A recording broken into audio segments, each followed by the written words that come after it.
तो हम लोग ने देख लिया बफर सिस्टम एंड लंग्स कैसे रेगुलेटरी मैकेनिज्म करता है एसिड बेस बैलेंस करने के लिए। नेक्स्ट अब हम लोग आते हैं किडनी में।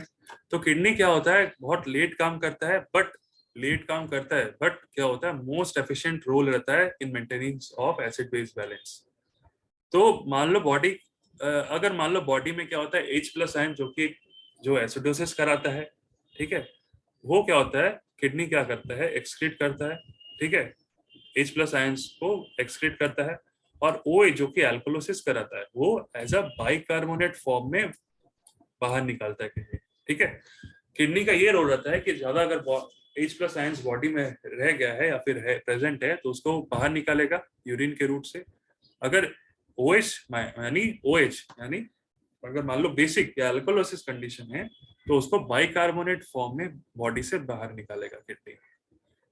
ये एक थोड़ा सा पॉइंट टू नोटेड है कि H+ is excreted out from kidney, they are excreted in form of phosphoric acid. तो OH जो आयन है इन फॉर्म ऑफ बाइकार्बोनेट में रिलीज हुआ, और जो H+ आयन है वो किडनी से फॉस्फोरिक एसिड के फॉर्म में रिलीज करता है किडनी। अब नंबर 4 जो इंपॉर्टेंट है, it is the hydrogen potassium pump, जो कि काम करता है in regulation of acid base balance. तो हमारे सेल्स में क्या होता है, नॉर्मली पोटेशियम का अमाउंट ज्यादा रहता है, मोस्ट एबंडेंट इंट्रासेलुलर कैटायन होता है, दैट इज पोटेशियम, ठीक है। ये सबको ही पता है कि अगर मान लो कोई एक कंडीशन है, मान लो कोई एक पेशेंट है जो कि उसको पेशेंट को एसिडोसिस है, ठीक है, उनमें क्या चेंज होगा, मान लो नॉर्मल सेल है, नॉर्मल सेल में क्या होता है, पोटेशियम जो आयंस होता है वो अंदर में ज्यादा रहता है इंटरसेलुलर, और बाहर में क्या होता है, हाइड्रोजन आयंस ज्यादा रहता है।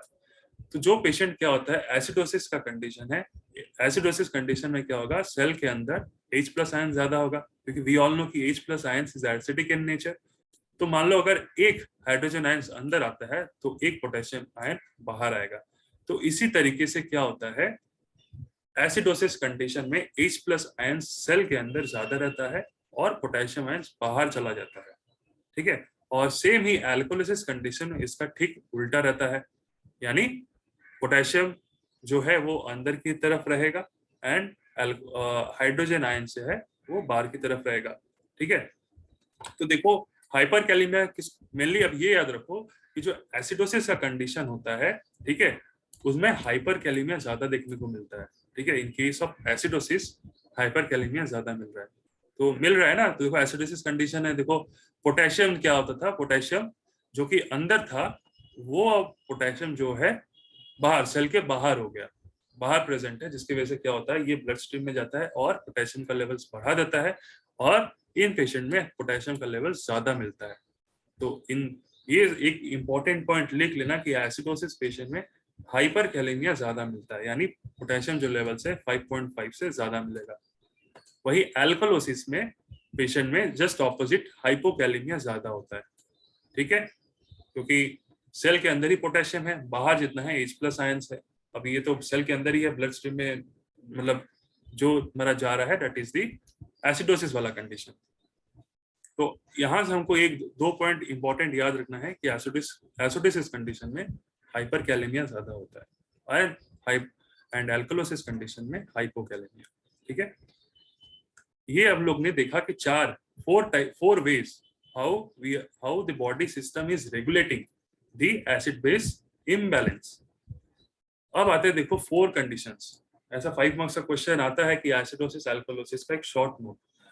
तो 4 टाइप्स ऑफ एसिडोसिस एल्कलोसिस होता है। एक होता है रेस्पिरेटरी एसिडोसिस, रेस्पिरेटरी एल्कलोसिस, एक होता है मेटाबॉलिक एसिडोसिस एंड नेक्स्ट होता है मेटाबॉलिक एल्कलोसिस।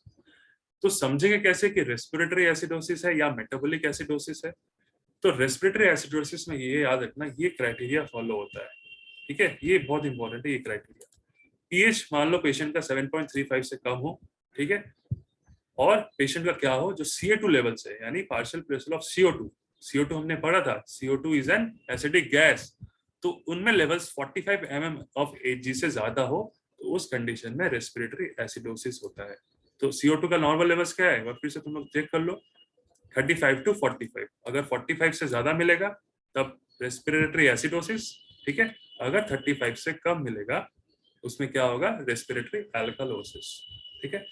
तो यहाँ पे 2 पॉइंट याद रखना है कि रेस्पिरेटरी एसिडोसिस में पीएच लेवल 7.35 से कम होगा एंड CO2 लेवल ज्यादा होगा। तो देखो पीएच कम है, CO2 ज्यादा है, तो देखो एक कोरिलेशन जो है एक रेसिप्रोकल है। जब CO2 ज्यादा होगा तो हमको पीएच कम मिलेगा। ठीक है, CO2 works to pH as a reciprocal way. ठीक है, तो CO2 is an acidic gas, हम लोग पहले भी पढ़ चुके हैं। जब CO2 ज्यादा होगा पीएच लेवल्स कम मिलेगा पेशेंट में। अब देखो रेस्पिरेटरी एसिडोसिस कौन सारे पेशेंट में ज्यादा मिलता है।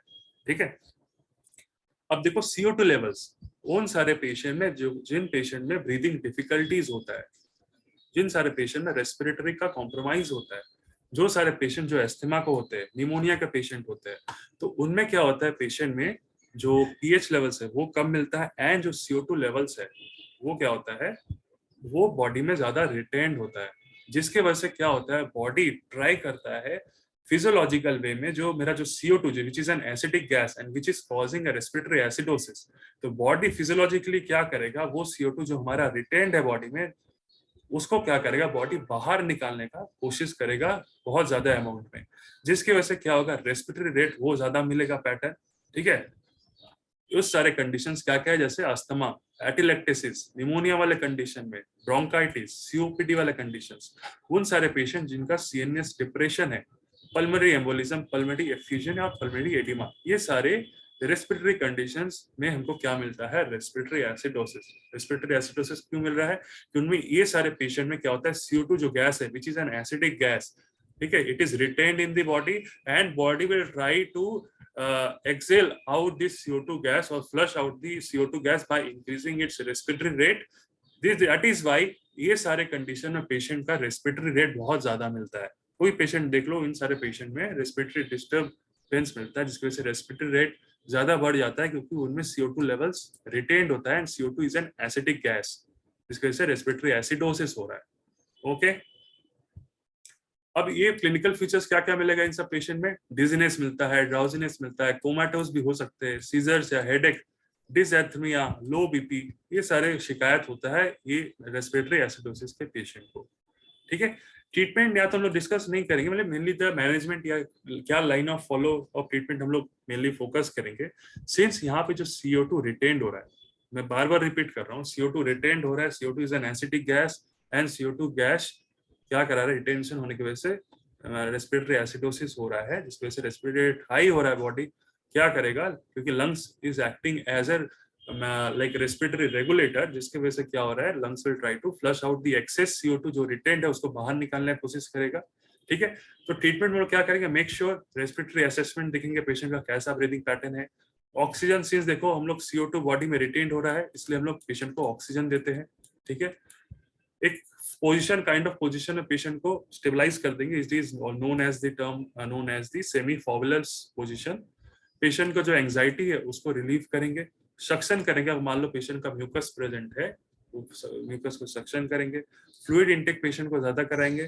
ठीक है, अगर जरूरत पड़ा तो एंडोट्रैकियल ट्यूब दे करके मैकेनिकल वेंटिलेशन में देंगे पेशेंट को।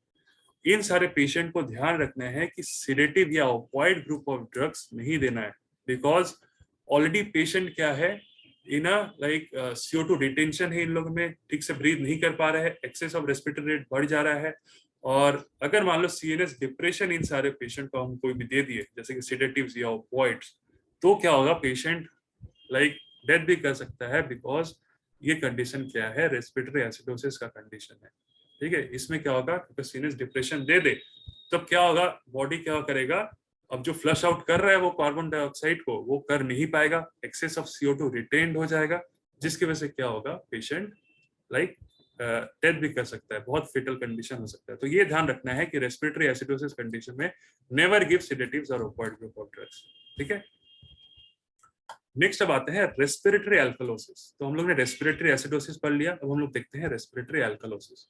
तो अब देखो इसमें जो पीएच लेवल्स होगा एल्कोलिसिस कंडीशन में 7.45 से ज्यादा मिलेगा।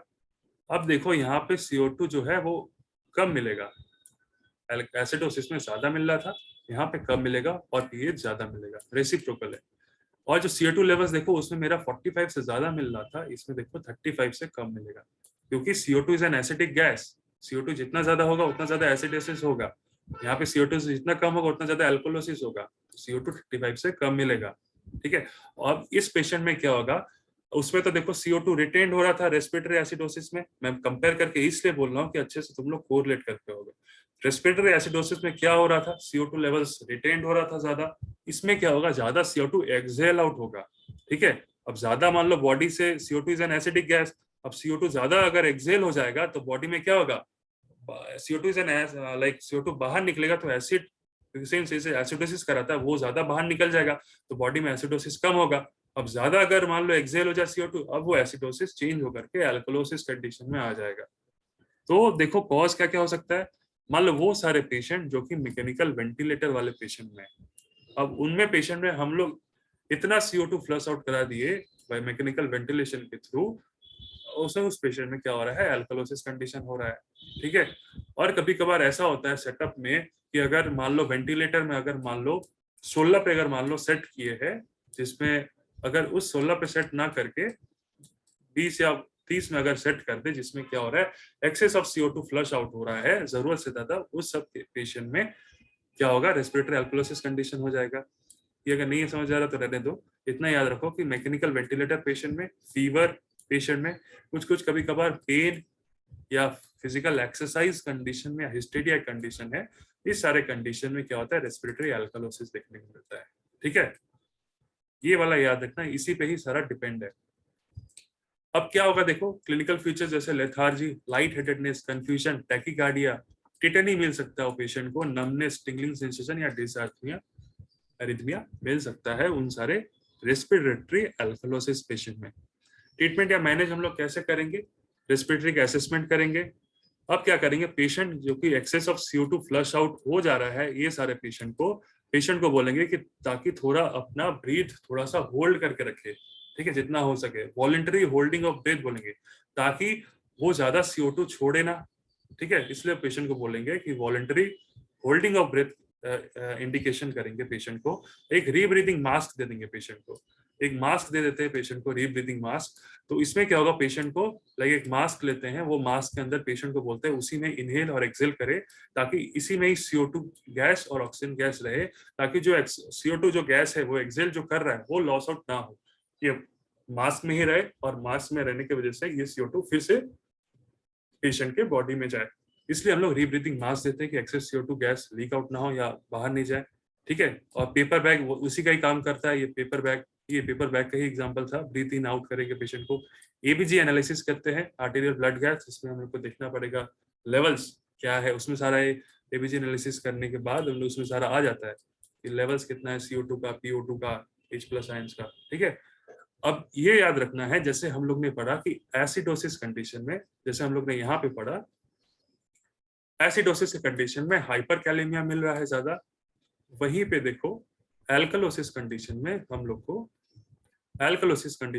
को हाइपोकैल्सियमिया मिलता है, ठीक है, ज्यादातर। क्योंकि क्या होता है, एल्कलोसिस कंडीशन में क्या होता है, जो कैल्शियम आयंस जो एक्सेस है, या फिर जो कैल्शियम आयंस होता है वो एल्ब्यूमिन के साथ बाइंड कर लेता है, ठीक है।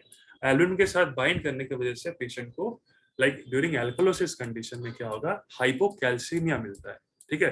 तो ये पॉइंट टू बी नोटेड है कि in case of respiratory alkalosis hypocalcaemia मिल रहा है, while in case of respiratory acidosis hyperkalemia मिल रहा है, ठीक है। It is the point to be noted, ठीक है। ओके, नेक्स्ट अब आते हैं, देखो अब आते, ये तो हमारा हो गया रेस्पिरेटरी एसिडोसिस एंड एंक्लोसिस। इतना क्लियर है, रेस्पिरेटरी एसिडोसिस एंड एंक्लोसिस? हाँ भैया। ओके, हाँ भैया नंबर क्लियर 3। है।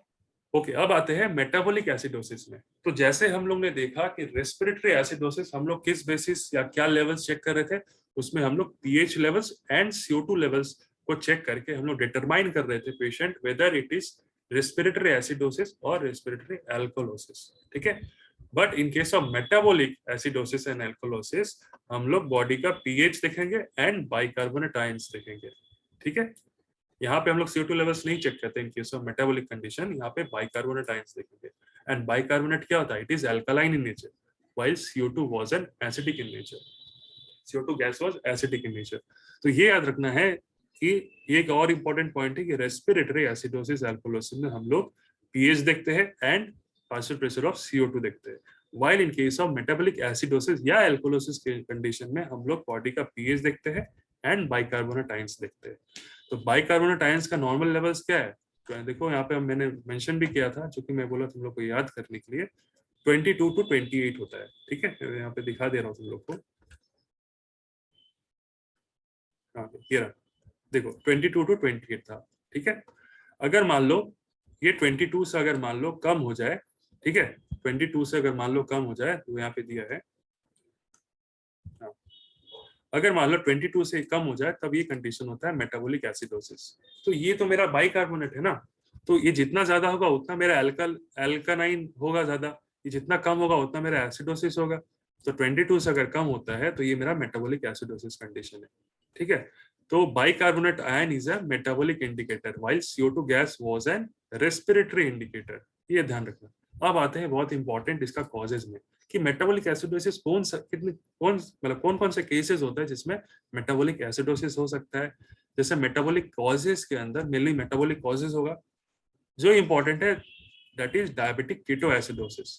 तो डायबिटिक कीटोएसिडोसिस में मेटाबॉलिक एसिडोसिस होता है। तो डायबिटिक कीटोएसिडोसिस में देखो मेटाबॉलिक एसिडोसिस क्यों होता है, ये पहले हम लोग पढ़ते हैं कि आई थिंक डायबिटिक कीटोएसिडोसिस के बारे में सबको मोर और लेस सबको पता ही होगा कि ये जो डायबिटिक कीटोएसिडोसिस होता है ये टाइप 1 डायबिटीज मेलिटस की वजह से होता है। एंड ये सारे पेशेंट में, डायबिटिक कीटोएसिडोसिस पेशेंट में इंसुलिन का फॉर्मेशन नहीं होता, इंसुलिन एब्सेंट होता है। और जब blood glucose level around 300 to greater than 350 रहता है, तब इन सारे पेशेंट में क्या होता है, डायबिटिक कीटोएसिडोसिस कंडीशन होता है। डायबिटिक कीटोएसिडोसिस पेशेंट में क्या होता है, बॉडी क्या होता है ना, ग्लूकोज को यूटिलाइज नहीं कर पाता है खुद से, body can not able to utilize glucose. तब बॉडी मान लो जब बॉडी को एनर्जी चाहिए, सेल्स को एनर्जी चाहिए, तो वो ग्लूकोज का हेल्प नहीं ले पा रहा इन case of diabetic ketoacidosis condition. तब वो क्या करेगा, बॉडी फैट को ब्रेक करता है। अब फैट से वो एनर्जी लेने का कोशिश करता है। अब जब फैट को ब्रेक डाउन करेगा तो फैट ब्रेक होने से क्या होता है, कीटोन रिलीज होता है body. And you all know कि कीटोन जो होता है it is acidic in nature. ठीक है, सिंस कीटोन रिलीज होता है फैट के ब्रेकडाउन से, देयरफॉर बॉडी में क्या कंडीशन होता है, ketoacidosis. Okay, that is why ketoacidosis is comes under the example of metabolic acidosis. ठीक है, और देखो डायबिटिक कीटोएसिडोसिस यहाँ लिखा है कि डायबिटिक कीटोएसिडोसिस का एक फीचर तुम लोग को देखने को मिलेगा। ये मैं आता हूँ इसके बाद, पहले इतना डिस्कस कर लें कि इतना समझ में आ गया होगा कि डायबिटिक कीटोएसिडोसिस पेशेंट में मेटाबॉलिक एसिडोसिस हो रहा है। जो पेशेंट जो हाई फैट डाइट लेते हैं, तो उसमें क्या होगा, फैट ब्रेक डाउन होकर के कीटोन बॉडी फॉर्मेशन होगा, कीटोन बॉडी फॉर्मेशन होगा तो उसमें कीटोएसिडोसिस मिलेगा, मतलब कीटोन बॉडी होने से, कीटोन बॉडी फॉर्मेशन से मेटाबॉलिक एसिडोसिस मिलेगा। जो सारे मेल न्यूट्रिशन पेशेंट है, तो मेल न्यूट्रिशन पेशेंट जो बहुत दिन से नहीं खा रहे, कुछ नहीं खा रहे, ठीक है, फास्टिंग में है, तो उनमें क्या होगा, सेल क्या होगा, सेल को तो एनर्जी चाहिए, वो तो फैट से अब लेगा एनर्जी, तो फैट को ब्रेक डाउन करेगा, करने से क्या होगा, कीटोन बॉडी का फॉर्मेशन होगा, कीटोन बॉडी का फॉर्मेशन होने से एसिडोसिस कंडीशन होगा। एनसेड जो एस्पिरिन ग्रुप ऑफ ड्रग्स ले रहे हैं उनमें हो सकता है एसिडोसिस कंडीशन। अच्छा, डायरिया में भी क्यों एसिडोसिस हो रहा है, ये एक तुम लोग को एक क्वेश्चन ऐसा सिनेरियो दे सकता है क्वेश्चन पेपर में कि डायरिया पेशेंट में कौन सा एसिड बेस इंबैलेंस होगा, डिस्क्राइब करो। तो डायरिया पेशेंट में याद रखना कि मेटाबॉलिक एसिडोसिस होता है।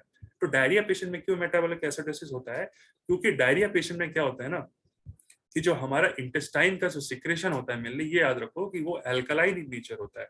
ठीक है, तो इंटेस्टाइन सिक्रेशन जैसे हमारे जो पैनक्रेटिक का सिक्रेशन है वो रिलीज करता है बाइकार्बोनेट आयन को, सोडियम बाइकार्बोनेट आयन को, जो कि एल्कलाइन इन नेचर होता है। कुछ बाइल सिक्रेशंस होता है उनका पीएच अराउंड 8.8 रहता है, वो भी क्या होता है, अल्कलाइन इन नेचर होता है। तो that is why in case of diarrhoea patient में क्या होता है, हम लोगों को मेटाबॉलिक एसिडोसिस मिलता है। क्योंकि अब ये देखो ना, इंटेस्टाइन सिक्रेशन से क्या होगा, इंटेस्टाइन जो सिक्रेशन है डायरिया पेशेंट में, जो सारे लाइक सिक्रेशंस है वो सारे डायरिया के रूट से यानी स्टूल के रूट से निकल जाते हैं। अब बॉडी में क्या है, अल्कालिनिसिटी वो हो रहा है, लॉस हो रहा है, क्योंकि जितने सारे लाइक एंजाइम्स या फिर जितने सारे सिक्रेशंस है, मेनली बाइकार्बोनेट और बाइल सिक्रेशंस, अगर डायरिया होता है तो ये सारे लॉस होता है बॉडी में। तो बॉडी में क्या हो रहा है, अल्कालिनिसिटी जो है वो लॉस हो रहा है, और बॉडी में क्या हो रहा है, एसिडोसिस बढ़ रहा है, क्योंकि अल्कलाइन जो सारे एंजाइम्स थे या जो सिक्रेशंस थे वो लॉस हो रहा है डायरिया में, जिसकी वजह से क्या हो रहा है, बॉडी में जो अल्कलाइन का जो नेचर है वो लॉस हो रहा है, एसिडोसिस का कंडीशन बढ़ रहा है। That is why metabolic acidosis मिल रहा है डायरिया में। ठीक है। अगर मान लो और एक कंडीशन होता है एक्सरसाइज इन क्लोज स्पेसेस, मतलब कोई ऐसा क्लोज रूम में अगर तुम लोग एक्सरसाइज करो, ठीक है, उसमें क्या हो रहा है ना, क्लोज रूम में क्या होता है, ऑक्सीजन सही से नहीं मिल पाता है पेशेंट को, जिसकी वजह से क्या होता है, मसल को क्या होता है ना, muscles start releasing lactic acid. तो मसल्स क्या होता है ना, मसल को चाहिए ऑक्सीजन, ठीक है। अगर मान लो मसल को ऑक्सीजन ना मिले, अगर क्लोज स्पेस में एक्सरसाइज करे, तो मसल क्या करता है ना, लैक्टिक एसिड को निकाल देता है, रिलीज करता है बॉडी में। अब ये लैक्टिक एसिड मेटाबोलाइज नहीं हो पाता है बॉडी में, क्योंकि ऑक्सीजन का डिप्राइवमेंट है। अब लैक्टिक एसिड क्या करता है, formation of metabolic acidosis condition. तो ये सारे जितने भी सिनेरियोज है बहुत इंपॉर्टेंट है in case of causing metabolic acidosis, ठीक है। क्लिनिकल फीचर्स क्या क्या मिलेगा, क्लिनिकल फीचर्स में देखो, यहाँ मैंने एक्सप्लेन किया है। देखो नॉर्मली जो डायबिटिक कीटोएसिडोसिस होता है उनमें देखोगे भी फीचर्स की डायरिया डिहाइड्रेशन में ज्यादा मिलता है in case of diabetic ketoacidosis. तो क्या होता है ना, जो किडनी है, किडनी क्या होता है, वो कीटोन्स को रिमूव नहीं कर पाता है फ्रॉम द बॉडी, कीटोन्स को रिमूव नहीं कर पाता है body in case of diabetic ketoacidosis. तो इन सारे पेशेंट में क्या होता है, कीटोन्स बॉडी का एक्युमुलेशन हो जाता है बॉडी में, जिसकी वजह से क्या होता है, कीटोन्स बॉडी है तो उसका मतलब मेटाबॉलिक एसिडोसिस करा रहा है। इसलिए और भी तुम लोग सिनेरियो देखोगे कि क्रॉनिक रेनल फेलियर में, अब कोरिलेट कर पा रहे होगे कि क्रॉनिक रेनल फेलियर में, यहाँ पे जो हम लोग ने देखा था, क्रॉनिक रेनल फेलियर में पेशेंट में क्या हो रहा है, मेटाबॉलिक एसिडोसिस ज्यादा इन पेशेंट में मिल रहा है, जिसकी वजह से, और एसिडोसिस कंडीशन हम लोग क्या देखे थे, और एक सिनेरियो जिसमें हाइपर कैलेमिया ज्यादा देखने को मिल रहा था। आई होप आप कोरिलेट कर पा रहे होगे कि एसिडोसिस कंडीशन में हाइपर कैलेमिया मिल रहा है, ठीक है।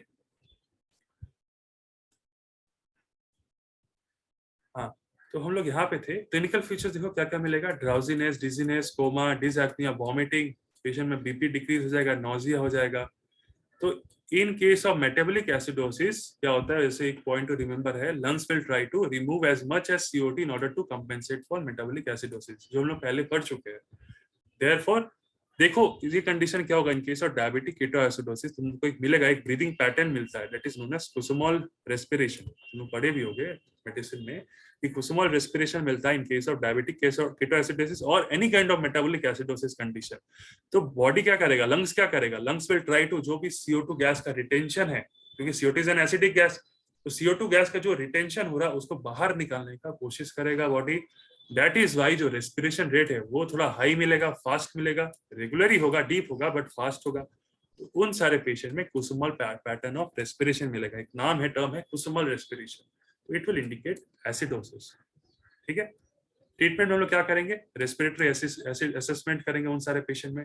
डायबिटिक कीटोएसिडोसिस है तो उन पेशेंट को हम लोग इंसुलिन देंगे, क्योंकि यहाँ पे इंसुलिन का फॉर्मेशन नहीं हो रहा है, जिसकी वजह से क्या होगा, सेल विल इनटेक एनर्जी के लिए इंसुलिन या ग्लूकोज लेगा, ठीक है। फ्लूइड रिप्लेसमेंट थेरेपी देंगे। Calcium ions and potassium levels हमको लोग को चेक करना पड़ेगा, एवीजी एनालिसिस करना पड़ेगा, डायरिया हो रहा है तो उसको करेक्ट करना पड़ेगा। रेनल फेलियर है जिसकी वजह से क्या हो रहा है, कीटोन बॉडी एक्सेस बॉडी में स्टोर हो रहा है, तो रेनल फेलियर को ट्रीट करने के लिए डायलिसिस करेंगे। पेशेंट को लो प्रोटीन डाइट देंगे, बिकॉज प्रोटीन तो कहीं ना कहीं एक कीटोन या का एक कहीं ना कहीं एक्सक्रीट करता है ज्यादा प्रोटीन लेने से, तो लो प्रोटीन और हाई कैलोरी डाइट हम लोग इंटेक करेंगे, ऐसा देखा गया है, उसमें एसिडोसिस का कंडीशन कम मिलता है। अभी इतना क्लियर है, metabolic acidosis clear, any doubt? नहीं भैया ठीक है। ओके, अब लास्ट अब हम लोग आते हैं मेटाबॉलिक एल्कलोसिस का कंडीशन में, ठीक है। अब जब पीएच का लेवल देखो क्या होगा, 7.45 से ज्यादा होगा, ठीक है। बाइकार्बोनेट आयंस जो हमने देखा था 22 से कम मिल रहा था इन केस ऑफ एसिडोसिस, वही मेटाबॉलिक एल्कलोसिस में 28 मिलीक्वलेंट से ज्यादा मिलेगा। नॉर्मल लेवल्स क्या है, 20 to 28 है, ठीक है। तो बाइकार्बोनेट आयंस ज्यादा मिलेगा और पीएच ज्यादा मिलेगा। तो बाइकार्बोनेट क्या है, अल्कलाइन इन नेचर है, तो ज्यादा होगा तो अल्कलाइन ज्यादा होगा, पीएच ज्यादा मिलेगा तो ज्यादा अल्कलाइन होगा। ये कंडीशन क्या होता है, मेटाबॉलिक एल्कलोसिस कंडीशन में होता है। कॉजेस क्या क्या होता है, डायूरेटिक्स, वॉमिटिंग, ठीक है। डायूरेटिक्स क्यों, देखो डायूरेटिक अगर मान लो हम ज्यादा पेशेंट को दे तो उसमें क्या होगा, बॉडी में ज्यादा H+ आयंस लॉस होगा, यानी H+ क्या कर रहा था, एसिडोसिस कर रहा था, बट वहीं पे देखो H+ आयंस क्या है, हमारा बॉडी से ज्यादा निकल रहा है, तो मतलब एसिडिक इन्वायरमेंट जो है बॉडी का वो ज्यादा निकल जा रहा है बॉडी से। अब क्या होगा, बेसिक इन्वायरमेंट ज्यादा कंसंट्रेट हो जा रहा है, जिसके वजह से क्या मिल रहा है मेरे को, मेटाबॉलिक एल्कलोसिस, ओके।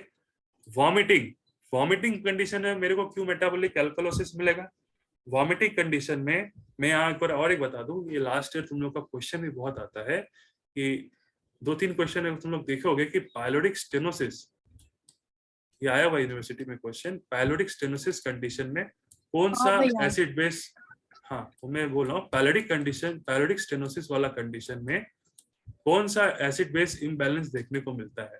ठीक है, ये वाला क्वेश्चन बहुत लोग को समझ नहीं आता है कि ये आंसर कैसे फ्रेम करना है, आंसर कैसे लिखना है।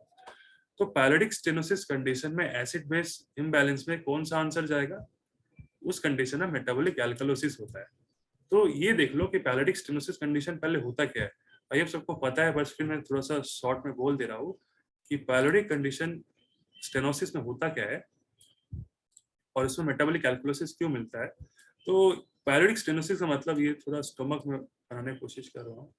हाँ, तो पैरेडिक स्टेनोसिस क्या होता है ना, पायलोडस पार्ट ऑफ द जो स्टोमक होता है, ये पायलोडस पार्ट ऑफ द स्टोमक है, उसका नैरोविंग हो जाता है और thickening of the muscular wall हो जाता है। यहाँ पे जो पायलोडस पार्ट ऑफ द स्टोमक है, यहाँ पे थिकनिंग या मान लो यहाँ पे नैरोविंग हो जाता है स्टोमक का, जिसकी वजह से, ये नैरोविंग होने की वजह से ये सारे पेशेंट में नॉर्मली बच्चे में ज्यादा देखा गया है कि ये सारे कंडीशन में पेशेंट में जब जब वो फूड इंटेक करेगा, फूड का क्या होगा, यहाँ पे एक्टिवेशन होगा और उन सारे पेशेंट में वॉमिटिंग का एक टेंडेंसी बहुत मिलता है। In case of pyloric stenosis का पेशेंट में बहुत वॉमिटिंग होता है इन सब पेशेंट को। ठीक है, ज्यादातर बच्चों में देखा गया है एबनॉर्मलिटीज। तो पैरेडिक स्टेनोसिस कंडीशन में क्या होता है, स्टेनोसिस हो जाता है पैरेडिक पार्ट ऑफ द स्टोमक में, जिसकी वजह से क्या होता है, रिकरेंट वॉमिटिंग का फीचर्स बहुत मिलता है इन सारे पेशेंट में in case of pyloric stenosis condition में। तो देखो, in case of vomiting, pyloric stenosis में सिंस वॉमिटिंग मिल रहा है, तो वॉमिटिंग में देखो हमको क्यों मिल रहा है, मेटाबॉलिक एल्कलोसिस। सिंस देखो हमारे जो स्टोमक है वो क्या है, उसमें HCl एसिड रहता है और वॉमिटिंग कंडीशन में अगर पेशेंट को वॉमिटिंग हो बार बार, तो H+ आयंस क्या होता है, बॉडी से ज्यादा लॉस्ट होता है।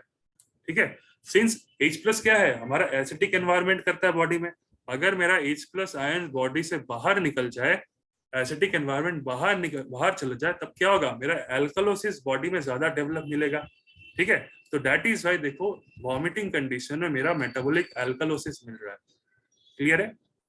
तो इन केस अगर मान लो पैरेडिक स्टेनोसिस कंडीशन आता है, उसमें क्लिनिकल फीचर्स वॉमिटिंग देखने को मिलता है, दैट इज उस कंडीशन में मेटाबॉलिक एल्कलोसिस के बारे में तुम लोग को डिस्क्राइब करना होगा। ये क्वेश्चन बहुत लोग को समझ नहीं आता है कि आंसर क्या करना है क्या नहीं करना है। तो इसका आंसर क्या है, मेटाबॉलिक एल्कोलोसिस तुम लोग को लिखना होगा। सपोज ये कंडीशन ना दे करके तुम लोग को इस बार एक डायबिटिक केटोएसिडोसिस कंडीशन दे दिया, तो उसमें क्या मिला था, हम लोग को मिला था मेटाबॉलिक एसिडोसिस कंडीशन। तो मेटाबॉलिक एसिडोसिस कंडीशन के बारे में लिखना है। ठीक है, तो मेटाबॉलिक एल्कोलोसिस का कंडीशन हम लोग ने देखा कि डायरिया, वॉमिटिंग, और एक कंडीशन है हाइपर एल्डोस्टेरोनिज्म, जिसमें क्या होता है, सोडियम का रिटेंशन देखने को मिलता है। सोडियम जहाँ पे ज्यादा मिलेगा वहां पे पोटेशियम कम मिलता है। तो इन सारे पेशेंट में हम लोग ने देखे हैं कि मेटाबॉलिक एल्कलोसिस देखने को ज्यादा मिलता है। जिन पेशेंट में मैसिव ब्लड ट्रांसफ्यूजन होता है उनमें मेटाबॉलिक एल्कलोसिस देखने को ज्यादा मिलता है। अब ब्लड क्या होता है, ब्लड प्रोडक्ट में बेसिकली साइट्रेट एक प्रिजर्वेटिव ऐड होता है। उनमें क्या होता है, साइट्रेट में क्या होता है, ये साइट्रेट क्या करता है, जो हमारे ब्लड में फ्री कैल्शियम आयंस होता है, ठीक है, उसको क्या करता है, बाइंड कर लेता है। ठीक है, बाइंड करने के बाद ये बाइकार्बोनेट का फॉर्मेशन करता है। ठीक है, अगर मान लो हम लोग ब्लड ट्रांसफ्यूजन ज्यादा देंगे पेशेंट को, तो उसमें बाइकार्बोनेट आयन का लेवल ज्यादा बढ़ जाएगा। ज्यादा बढ़ने से क्या होगा, बाइकार्बोनेट आयन, सिंस मेरा it is an alkaline in nature, that is why इसमें मेरे को मेटाबॉलिक एल्कोलोसिस ज्यादा मिलेगा। ठीक है, तो इस कंडीशन में हमको मेटाबॉलिक एल्कलोसिस मिलेगा। ट्रीटमेंट में हम लोग क्या करना है, बेसिकली मैनेज क्या करना है, असेसमेंट करना है, एबीजी एनालिसिस करके हमको ऐसे ट्रीट करना है, पोटेशियम और कैल्शियम आयंस का असेसमेंट करना है। डिपेंडिंग अपॉन दैट हम लोग को उस कंडीशन में हमको मेडिकेशंस प्रोवाइड करना है। तो इन समरी, इन शॉर्ट, हम लोग ने क्या देखा, CO2 is an respiratory indicator, वही bicarbonate is an metabolic indicator. ठीक है, रेस्पिरेटरी एसिडोसिस कंडीशन में वो क्या मिल रहा था, CO2 ज्यादा and pH level come, vice versa. Respiratory alkalosis condition में क्या मिल रहा था, CO2 लेवल्स कम, pH ज्यादा। मेटाबॉलिक एसिडोसिस में क्या मिल रहा था, बाइकार्बोनेट कम एज वेल एज pH कम। तो यहाँ पे देखो रेसिप्रोकल चेंज है, एक बढ़ रहा है कम रहा है, बट यहाँ पे सिंस बाइकार्बोनेट एल्कलाइन है एंड pH कम हो रहा है, तो इस कंडीशन में हमको एसिडोसिस मिल रहा है। और बाइकार्बोनेट अगर ज्यादा हो, pH ज्यादा हो, तो मेरा एल्कोलोसिस कंडीशन होता है, मेटाबॉलिक एल्कोलोसिस।